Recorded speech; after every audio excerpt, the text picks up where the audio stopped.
হঠাৎ করে হৃদয় বন্ধু ফোন দিয়ে বলতেছে, ভাই চলেন মাছ ধরে আসি। মাছ ধরতে চলে আসলাম পুবাইলে। এখানে এসে আমি অবাক হয়ে গেলাম।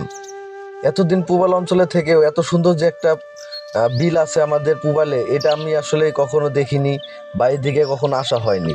কিন্তু এখানে এসে পুরাই অবাক হয়ে গেছি আমি। আমার তিন বন্ধু স্টাইল মারতে মারতে যাচ্ছে। এই পরিবেশটা দেখুন কত সুন্দর। চারদিকে হালকা হালকা ঠান্ডা বাতাস বইছে। এরকম পরিবেশে সময় কাটাতে কার না ভালো লাগে। এরকম জায়গায় আসলে এবং পরিবেশ দেখে নিজের মনটাও সতেজ হয়ে যায়।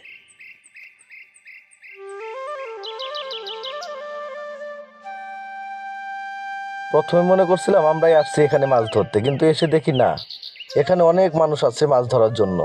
শুধু এই পরিবেশটার জন্যই এখানে মাছ ধরতে অনেক মানুষ আছে অনেক জায়গার থেকে, যেগুলো আমরা কল্পনাও করতে পারি না। কিছুক্ষণ পরিবেশ উপভোগ করুন।